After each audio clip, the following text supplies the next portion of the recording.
అందరికీ నమస్తే. నేను Saide Mamidi S mic channel. So Telangana రాష్ట్ర వ్యాప్తంగా మొన్న జరిగిన మున్సిపల్ ఎలక్షన్లో కాంగ్రెస్ పార్టీ దాదాపుగా ఊచకోత ఫలితాలు రావడం జరిగింది. సో అందులో భాగంగానే ఈరోజు నేను మోత్కూర్ మున్సిపాలిటీకి రావడం జరిగింది.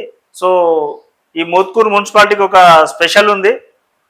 జిల్లాలో మోత్కూర్ మున్సిపాలిటీ ఈ యొక్క నియోజకవర్గంలో చూసుకున్నట్లయితే ఈ మున్సిపాలిటీ గెలవడం జరిగింది. ఈ రోజు నేను ఇంటర్వ్యూ చేయబోయే వ్యక్తి మోత్కూర్ మున్సిపల్ చైర్పర్సన్ గడ్డం స్వప్న సోమనర్సయ్య గారు మనతో పాటు ఉన్నారు. సో వారిని మాట్లాడించే ప్రయత్నం చేద్దాం. మేడం నమస్తే. బాగున్నారా మేడం? బాగున్నాం. సో ఎట్లా ఉంది మేడం? ఫస్ట్ టైం మీరు మున్సిపల్ చైర్పర్సన్ గా ఎన్నికయ్యారు. ఎట్లా ఉంది? అసలు మీరు అనుకున్నారా మీరు చైర్మన్ అవుతారని? మేము అయితే అసలే అనుకోలేదు. మా సారు కాంగ్రెస్ పార్టీ అంటే మా సార్కు చాలా ఇష్టం. ఆయన కావాలి మనకు నిలబడాలి అన్న ఆలోచనతోటి మమ్మల్ని నిలబెట్టిండు ఆయన. మేము కూడా పని చేసుకొని ఇంట్లోనే ఉంటాం. ఇవన్నీ తెలియదు. పార్టీలలో పోయి తిరిగి అవన్నీ చేసుడు అవన్నీ మాకేం అన్నం లేవు. ఈ మోత్కూర్ మున్సిపాలిటీ చైర్మన్ లేడీస్ కి వస్తుంది కాబట్టి మమ్మల్ని నిలబెట్టిండు మా సారు. మమ్మల్ని నిలబెట్టి మా మోత్కూరు ప్రజల ముందుకు పోయి మేము ప్రజలకు సేవ చేయాలని నిలబడ్డాం. మీకు ఏమన్నా భయం అనిపించిందా మేడం? ఫస్ట్ మీరు ఇట్లా పోటీ చేయాలి, కౌన్సిలర్ గా పోటీ చేయాలి అని మీ సార్ చెప్పినప్పుడు ఏమన్నా ఆలోచించారా? ఒంటరిగా ఉన్నప్పుడు వామ్మో నాతో అవుతుందా నేను భయపడ్డా? ప్రజలకు చెయ్యాలనే అనిపించింది మాకు. వాళ్ళను పైకి తేవాలి ప్రజలను. మాకు కూడా ప్రజల మధ్యలో మంచి పేరు రావాలనేదే, మంచిగా ప్రజలతోటి మంచిగా ఉండాలనే మేము ముందుకు వచ్చినాం. ఏమన్నారు ఎమ్మెల్యే గారు? ఏమన్నారు మీరు పోటీ చేస్తామని ఫస్ట్ మీరు చెప్పగానే?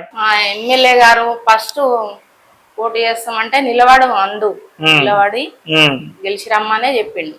సారు కూడా మాకు చాలా సపోర్ట్ చేసిండు. మంచిగానే ధైర్యం కూడా చెప్పిండు మాకు సార్. సో ఎట్లా ఉంది ఫస్ట్ ముఖ్యంగా మీరు లేడీస్ ఒక మహిళగా అయ్యారు కదా, మీ మహిళల నుంచి ఎట్లా ఉంది స్పందన? మీ మహిళలు మీ అంటే మీ చుట్టుపక్కల మీరు బంధువులు కానీ ఇక్కడ ఉన్న వాళ్ళందరి నుంచి కానీ ఎట్లా ఉంది మీకు సపోర్ట్? ఎట్లా అనిపిస్తుంది? జనాల మధ్యలో పోయినాం కాబట్టి మాకు మంచిగానే అనిపిస్తుంది. సోమనర్సన్న, ఇట్లా మీ మేడం గారిని మున్సిపల్ చైర్మన్ గా చేయాలని అసలు ఆలోచన ఎందుకు వచ్చిందన్న మీకు?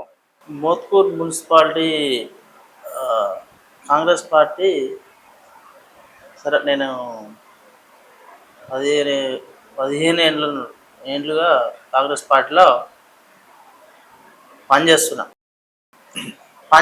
తిరుగుతున్నా, కార్యకర్తని తిరుగుతున్నా, ఏడికంటే అడుగు జనాలలో నేను పని చేసుకుంటూ పని చేసేది. సెంట్రింగ్ పని ఫస్ట్ స్టార్టింగ్ లో మోత్కూర్లో సెంట్రింగ్ పని అంటే మేస్త్రి నేను, నాతో పాటు ఇంకా ఉన్నారు సీనియర్లు. నేను బెంగళూరులో నేర్చుకున్నా సెంట్రింగ్ పని. అబ్బో, కన్నడ వస్తుందా? ఇప్పుడు 20 ఏళ్ళు అవుతుంది నేను బెంగళూరు పోయి. కొంచెం కొంచెం నాకు వస్తుంది. మీకు వస్తుంది ಸ್ವಲ್ಪ ಸ್ವಲ್ಪ ಬರ್ತೆ. ನಮಗೂ ಬರುತ್ತೆ. ತುಂಬಾ ಬರುತ್ತೆ ನಮ್ಗೆ. ಊಟ ಮಾಡಾಯ್ತು, ಊಟ ಆಯ್ತಾ, ನಾಷ್ಟ ಆಯ್ತಾ, ಚೆನ್ನಾಗಿದ್ದೀರಾ, ಏನ್ ಮಾಡ್ತಿದ್ದೆ ಕೆಲಸ ಬರಿಲ್ಲ ಅವೆಲ್ಲ ಬರುತ್ತೆ ನಮ್ಗೂ. 2 ಇಯರ್ಸ್ ಕೆಲಸ ಜಾಬ್ ಮಾಡಿದ್ರಿ ಅಂದ್ರಲ್ಲಿ. ఓకేనా? ఓకే సరే. ఓకే, హిందీ పర్ఫెక్ట్ కానీ అక్కడనే నేర్చుకున్నాను నేను పని. అక్కడ నేర్చుకొని ఇక్కడికి వచ్చిన నా దగ్గర అంటే నేను ఫీజు వర్క్ చేసేది సెంట్రింగ్. మా అన్న గడ్డం లక్ష్మణ్ అని మా అన్న ఉండి మా పెదనాన్నకు. నేను అక్కడ నుండి వచ్చినాక సెంట్రింగ్ అంతకంటే ముందే కొద్దిగా తీసుకున్నా అన్న, తీసుకొని నడిపిస్తుండు. నేను వచ్చిన అరే మరి ఏం చేస్తారు అంటే అన్న పని చేస్తాను నేను వస్తాను పని. సరే రా అన్న. ఇక ఆయనతో పాటు పని చేసుకుంటా 4 పొరగాళ్ళు చెప్పిండు. వాళ్ళతో చేపియాలి, నేను ఇక చేపియాలి, నేను వాళ్ళతో పాటు చేయాలి.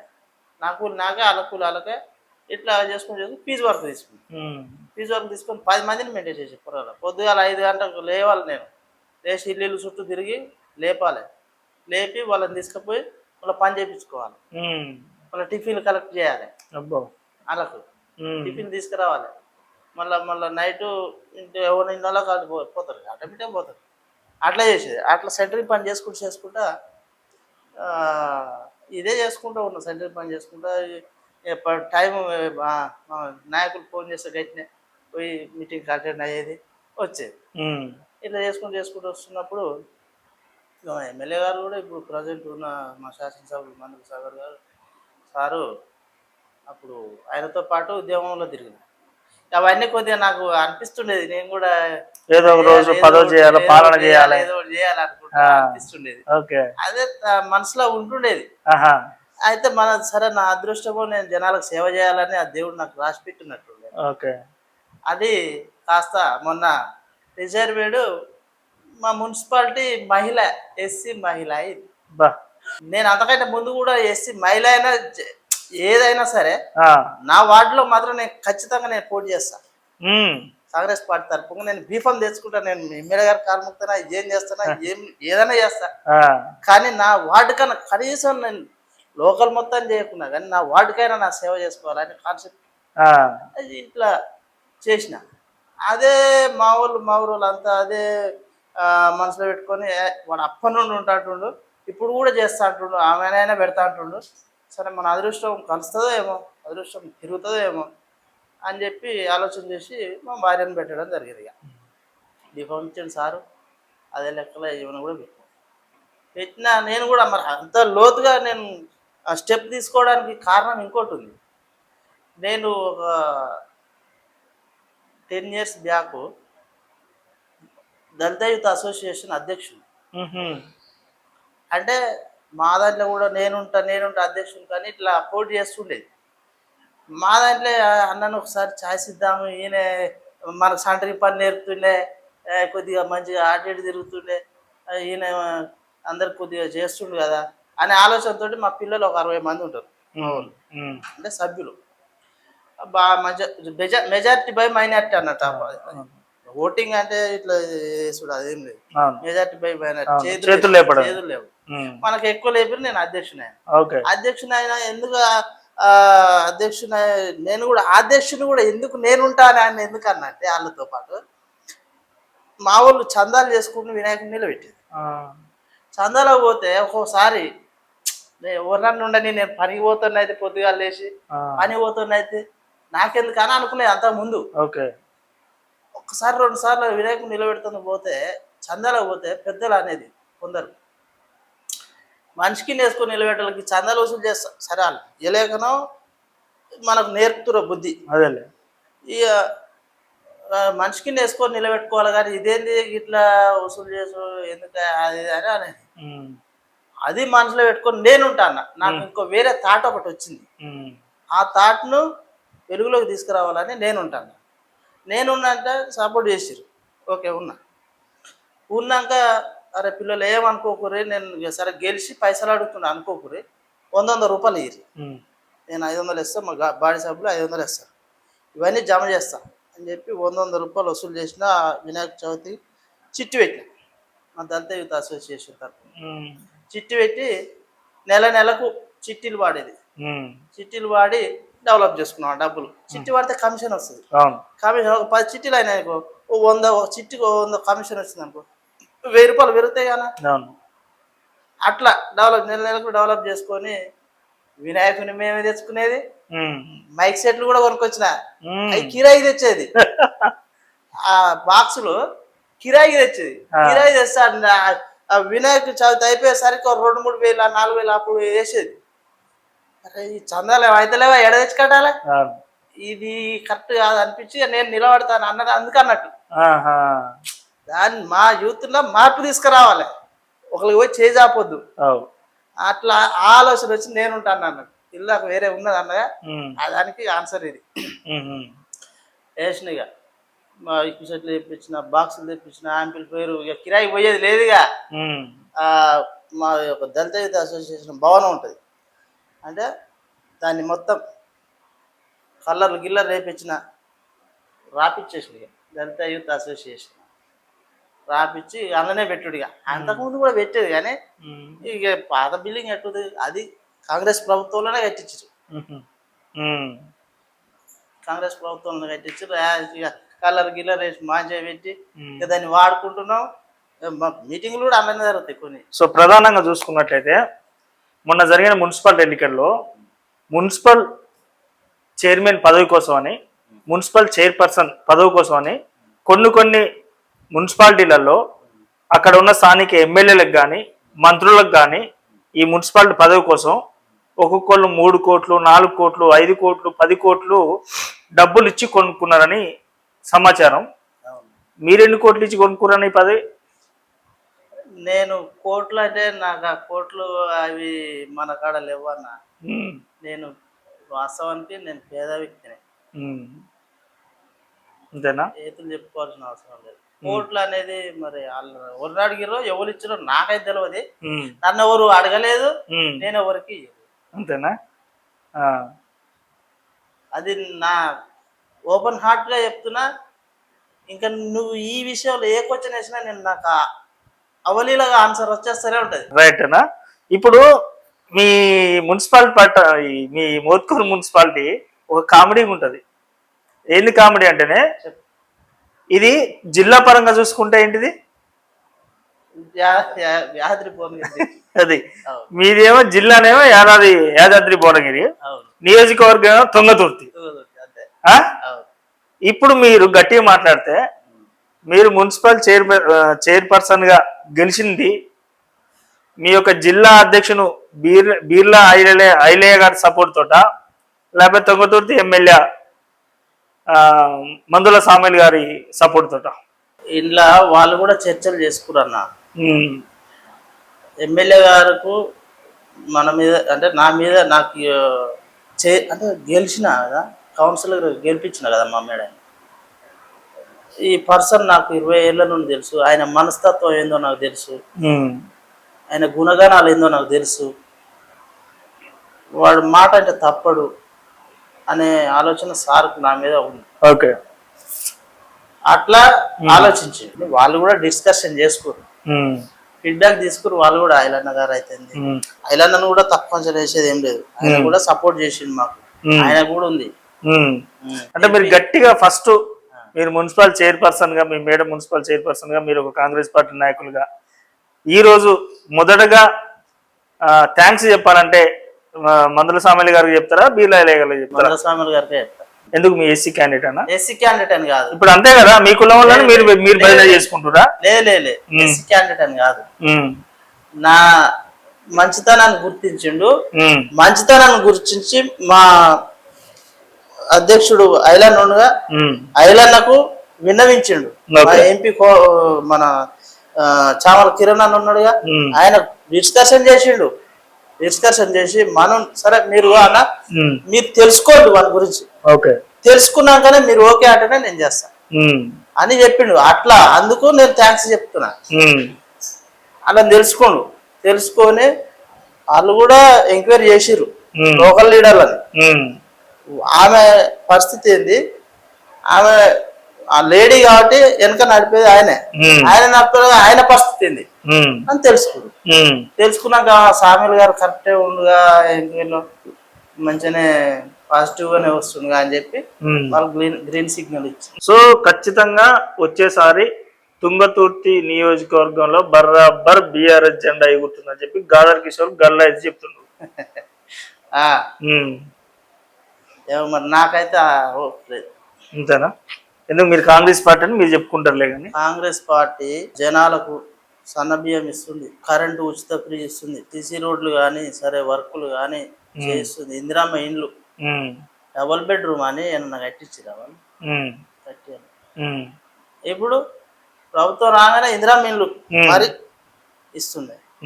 అవన్నీ దృష్టిలో పెట్టుకుంటారు అన్న జనాలు, దృష్టిలో పెట్టుకుంటారు. మళ్ళీ కూడా సంక్షేమ పథకాలు కొత్తవి చేసుకుంటూ చేపిస్తారు సార్. ముఖ్యమంత్రి రేవంత్ రెడ్డి గారు చేపిస్తున్నారు. అంటే మీరు ఇచ్చిన హామీలు కూడా కొన్ని నెరవేర్చలే కదా. తులం బంగారం ఇస్తాన్నారు, అది ఎకనాం పెట్టిర్రు. పెన్షన్ ఇస్తాన్నారు, అది ఏకనామం పెట్టిర్రు. నిరుద్యోగ భృతి ఇస్తాన్నారు, అది ఏకనామం పెట్టిర్రు. ఇవన్నీ అందుకనే మీకు ప్రజలు సరిగ్గా ఓట్లు వేయట్లేదు. ఇక్కడ ఏదో మీ ఇక్కడ స్థానికులు ఉన్న ఫేస్ వాల్యూతో గెలిచిదేమో అనుకుంటారు. ఇక అట్లా అనుకుంటే అన్న, ఇప్పుడు 2 ఏళ్ళు అవుతుంది, 2 ఏళ్ళ అర్థం అవుతుంది ప్రభుత్వం వచ్చి. అప్పుడే ఇక అన్ని తెచ్చి ఇవ్వాలంటే అప్పుడు వాళ్ళు అమ్ముకున్నట్టుగా భూములు అమ్మి పెట్టాల్సి వస్తుంది మరి. రెక్కల కష్టం చేసి ఏదో సార్ నొక్కి వస్తుండు రేవంత్ రెడ్డి గారు రెక్కల కష్టం చేసి పెడుతుందా? రెక్కల కష్టం అంటే జర మన ఈ ఉన్నదాన్ని డెవలప్ చేసుకుంటా అన్నట్టుగా రెక్కల కష్టం అంటే ఆయన తటమూసి అట్లేం కాదు. సో అసలు మోత్కూరు మున్సిపాలిటీలో ప్రధానమైన సమస్యలు ఏమున్నాయి, ఏం గుర్తించారు మీరు? ప్రధానమైన సమస్యలు అంటే ఇప్పుడు జనాలకు వాస్తవానికి మా ఊళ్ళో ఒకటి బృందావనం కాలువ అని ఒకటి ఉంటది. ఓకే. అది పైన ఏట్ల నుండి పొలాల వాటర్ అంతా దాని నుండి వస్తుంది, వచ్చి చెర్లకు ఎంటర్ అవుతుంది. ఓకే. విలేజ్ల నుండి వస్తుంది, అక్కడ మోదవాయిగూడెం అక్కడ నుండి వస్తుంది ఆ వాటర్. ఓకే.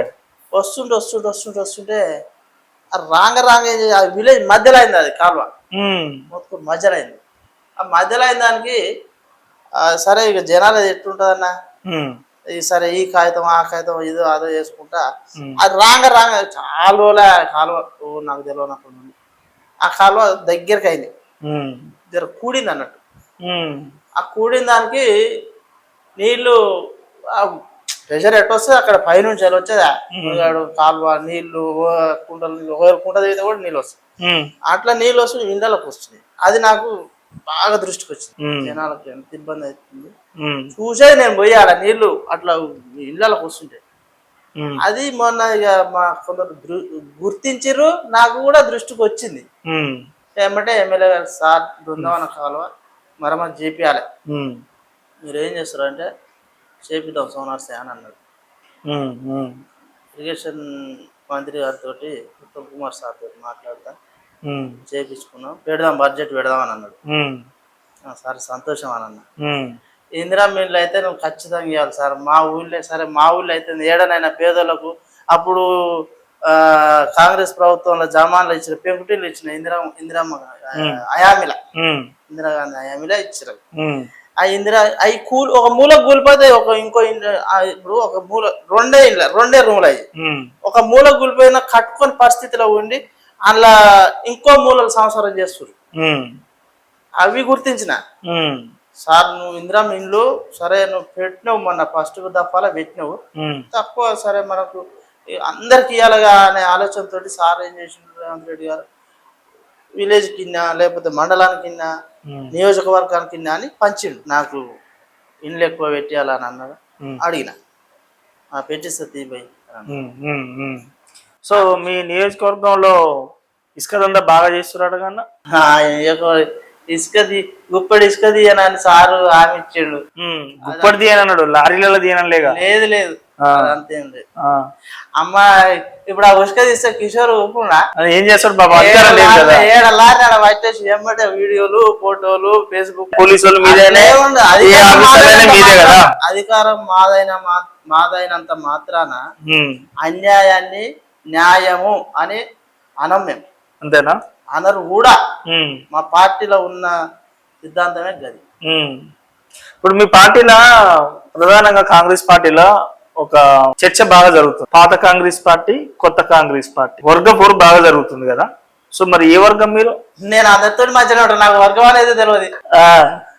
నేను అందరితో మధ్యనే ఉంటాను, మరి నాకైతే తెలియదు వర్గం అనేది. మరి మీరు ఇప్పుడు కొత్తగా అన్నారు నాకు అది. అంతేనా? నేను వర్గం అయితే ఇప్పుడు వేరే ఇంకో మా ఆయన ముగ్గురు గెలిచిరు ఎస్సీలు, మళ్ళా మహిళలే ముగ్గురు ఎస్సీ మహిళలు గెలిచిర్రు. మరి వాళ్ళకి ఇవ్వకుంటే మీకెందుకు ఇచ్చిర్రు మున్సిపల్ చైర్మన్? వర్గం అని మీరు అంటారుగా, ఇంకో వర్గపోలు కొట్లాడకపోనా నాకు కావాలని వాళ్ళు అడగలేదా? అది కాదు, వాళ్ళు అందరు కలిసికట్టుగా తమ్మినికి ఇద్దాం ఈసారి, జర మంచి డిగ్నిటీ వాళ్ళోడు ఇద్దామని అంటే సరే అని అన్నారు. స్వచ్ఛందంగా చేయలేదు. స్వచ్ఛందంగా చెప్పిరా వాళ్ళకి తల ఇంత మూట పంపిరా? నేను ఇక నేను చెప్పాలో నాకు అర్థమైతే లేదు. మూట అంటేనే నాకు లేదు, నా కాడ అంతా డబ్బులు అంటే నా వాటోళ్ళు నేను ఇప్పుడు ఇప్పటిదాకా ఏం చెప్పినా, నేను గీ సేవ చేసినా గిట్ట చేస్తే నన్ను జనాలు ప్రోత్సహించి గుర్తించి తమ్మి ఏంగా బిడ్డ అని అన్నారు, గెలిపించారు. అంతేగాని నేనేదో పైసలు పెట్టి ఇదంతా చేయాలంటే నా కాడ లేవే. నాకు ముగ్గురు పిల్లలు, ఆడపిల్లలు. ముగ్గురు ఆడపిల్లలా? డిగ్రీ ఫస్ట్ ఇయర్, పెద్దోళ్ళు, ఇద్దరు ట్విన్స్. అవునా? ఇప్పుడు వాలీబాల్ ఆడాడు మీ బాబు కదా? చెప్తున్నా, వర్షం చెప్తున్నా. ముగ్గురు ఆడపిల్లలు, బాబు. ఓకే, ముగ్గురు ఆడపిల్లలు అన్న. ఏం చదువుతారు పిల్లలు? డిగ్రీ. అంత పెద్ద పిల్లలు అన్న మీకు? నువ్వే కాలేజీ పెట్టాను లెక్కున్నావు. నేను కాంగ్రెస్ పార్టీ మీనున్న ప్రధాన వ్యతిరేకత ఏంటంటే ఈ యొక్క హైడ్రా మొన్న ఖమ్మంలో చూసుకుంటే వెలుగుమట్ల చాలా ఘోరమైన పరిస్థితి. అసలు వాళ్ళు 10-15 సంవత్సరాల నుంచి అని స్థానికంగా ఉండి కరెంటు బిల్లులు కట్టుకొని, ఇల్లు బిల్లులు కట్టుకొని, నల్ల బిల్లులు కట్టుకొని, అన్ని బిల్లులు కట్టుకొని అక్కడ సొంతంగా ఇల్లు కట్టుకుంటే ఇవాళ మీ కాంగ్రెస్ గవర్నమెంట్ డోజర్లు పెట్టి మరి నిర్దాక్షిణంగా గోలగొట్టిరన్న. మరి అలాంటి ప్రమాదం ఏమన్నా మోత్కూరు పొంచి ఉన్నదా? అలాంటి సమస్య ఏమైనా వస్తే మీరు ప్రజలకు ఏ విధంగా అండ నిలబడతారు? ఇప్పుడు వెలుగుమట్ల కూలగొట్టిరు కరెక్ట్. అది దాన్ని ఎఫ్టిఎల్ కానీ బఫర్ జోన్ ఉన్నదని ఆలోచనతో చేసి ఎమ్మటే లేఅవుట్ కొట్టి ప్లాట్లు చేసి ఇల్లు కట్టిస్తా అని ప్లాటింగ్ చేసిండు ఆల్రెడీ సార్.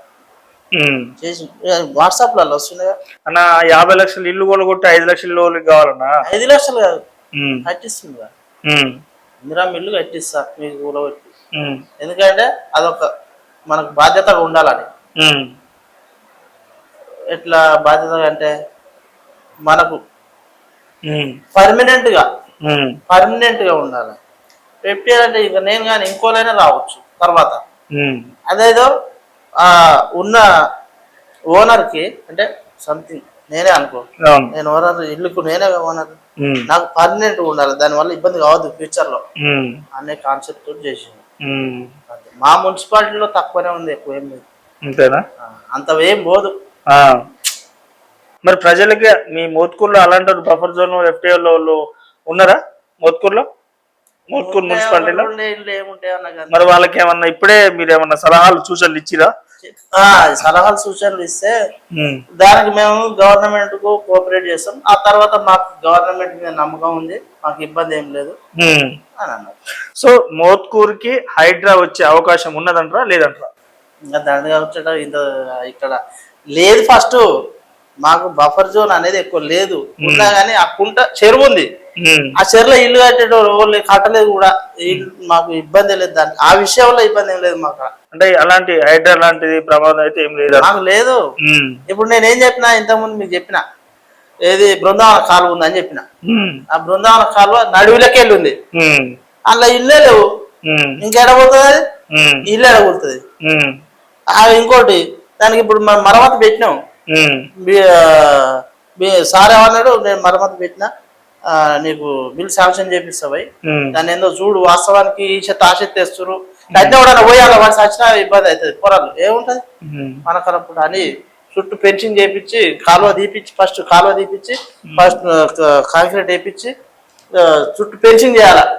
దానికి ఎంత దూరం ఉందో అంత దూరం, 3 కిలోమీటర్ల దూరం ఉంటుంది, ఇబ్బంది లేకుండా పెన్షన్ చేయాలని చెప్పి. ఇంకెళ్ళు ఉందా ఇంట్లో ఇల్లు పోతాయి. మేము తుంగతుర్తి నియోజకవర్గంలో బీఆర్ఎస్ పార్టీ వాళ్ళ మీద బాగా అక్రమ కేసులు పెట్టి ఎమ్మెల్యే మందుల సామ్యాల్ గారు బాగా హింసిస్తుండ్రు. ఏదైనా సోషల్ మీడియాలో చిన్న పోస్ట్ ఏదైనా పెట్టినా సరే ఊరిని అక్రమంగా కేసులు పెట్టి కొట్టిస్తారు కాంగ్రెస్ పార్టీ వాళ్ళు అని చెప్పేసి అంటారు. అలాంటివి ఏం చేయడన్నా, కేసులు పెడితే ఏమన్నా వస్తుందా అన్న? ఆయనకు ఏమన్నా వస్తుందా చెప్పు? గిట్టు వస్తుంది మరి, భయపెట్టవచ్చు కదా. భయపెట్టిస్తారు, రేపు మళ్ళీ నేనే గెలుస్తాను ఎట్లా అంటాడు? ఆ టికెట్ రాదంటారు మందుల సామ్యాల్ గారికి నెక్స్ట్ టైం. ఇక టికెట్ వచ్చే రాదు, భగవంతుడే చెప్తాడు, మనం ఎందుకు చెప్పాలి, వాళ్ళు ఎందుకు చెప్పాలి, వాళ్ళేంది చెప్పేది టికెట్ రాదా అనే ముచ్చట. తుంగతుర్తి నియోజకవర్గంలో మందుల సామ్యాల్ గారు టోటల్ గా ఫెయిల్ అయ్యారు, వచ్చేసారి టికెట్ రావట్లేదు అని అంటారు. ఇక రాదని అంటే మొన్న వస్తుందని అనరా? ఎవరన్నా మొన్న వస్తుందని అనరా? ఎంతమంది లేరు లైన్లా, మరి ఆ గుర్తించి ఇచ్చారు. ఇప్పుడు ఆ కష్టాన్ని, ఆయన కష్టాన్ని గుర్తిస్తారు, గెలుస్తాడు మళ్ళా 100%. అది మళ్ళా అంత నమ్మకం అంతే. ఇక లాస్ట్ అండ్ ఫైనల్ గా మీకు మోత్కూరు ప్రజలకు ఏం చెప్పాలనుకుంటున్నారు? నా మోత్కూరు ప్రజలకు, సరే నన్నేమో ఒక వార్డులో గెలిపించారు, నన్ను ఒక వార్డులో నా వార్డులో గెలిపించారు, మిగతా ఇంకా 9 అంటే ఒక వార్డు